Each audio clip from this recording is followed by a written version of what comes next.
সম্প্রতি মধ্যপ্রাচ্যের পরিস্থিতি ফের উত্তপ্ত হয়ে উঠেছে।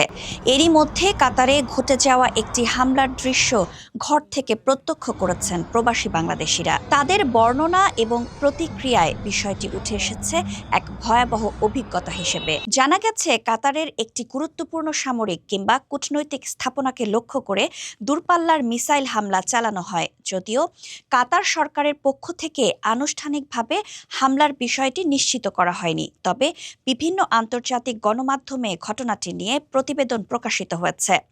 কাতারে বসবাসরত প্রবাসী বাংলাদেশিরা জানিয়েছেন, রাতে আচমকা একটি বিকট শব্দ শুনে তাদের ঘুম ভেঙে যায়। কেউ কেউ জানালার পর্দা সরিয়ে আকাশে আগুনের গোলা ও ধোঁয়ার কুণ্ডলী দেখতে পান।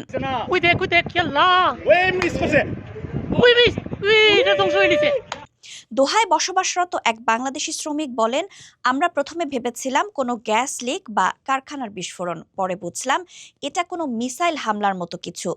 খুব ভয় পেয়ে যাই। হুট করে বাসায় শুয়ে আছি, তারপর দেখলাম মানুষ বের হচ্ছে, অনেকে বাসার ছাদের উপরে গেছে, গিয়ে দেখলাম যে প্রথমে ভাবলাম যে আতশবাজির মতো আকাশে কি জানি দেখা যাচ্ছে, তারপর বুঝতে পারলাম যে কাতারে মার্কিন সেনাঘাঁটিতে ইরান মিসাইল হামলা করেছে। আরেকজন বলেন, আমার বাসার জানালা কেঁপে উঠেছিল, এমন ঘটনা জীবনে দেখিনি, ভিডিও করে দেশে পাঠিয়েছি। আমরা সবাই রুমে ছিলাম, হঠাৎ করে শব্দ শোনার পর আমরা ছাদে গেলাম। ছাদে যাওয়ার পরে দেখতেছি যে আতশবাজির মতন আকাশে শুধু কি যেন শব্দ করতেছে। তো আমরা যাওয়ার পরে দেখতেছি যে একদিক থেকে মিসাইল আসতেছে, অন্য দিক থেকে কাতার এয়ার ডিফেন্স সিস্টেম। ও এটা অ্যাক্টিভ থাকার কারণে অনেক মানুষ হেল্প হয়েছে। এই ধরনের ঘটনা কাতারের মতো নিরাপদ দেশে খুবই বিরল। তাই এমন দৃশ্য সরাসরি প্রত্যক্ষ করে প্রবাসীদের মাঝে আতঙ্ক ছড়িয়ে পড়ে। অনেকে আতঙ্কে পরিবারকে ফোন করে তাদের নিরাপদ থাকার আশ্বাস দেন। তো আলহামদুলিল্লাহ আমরা সেফ আছি, কোনো প্রবলেম নাই। আর কাতার গভর্নমেন্ট থেকে বলা হয়েছে যে আমাদের প্রবাসীদের যতটুকু সেফ দরকার ওরা আমাদেরকে সেফ দিবে। কিছু বাংলাদেশি সোশ্যাল মিডিয়াতেও ভিডিও শেয়ার করেন, যা দ্রুত ভাইরাল হয়ে যায়।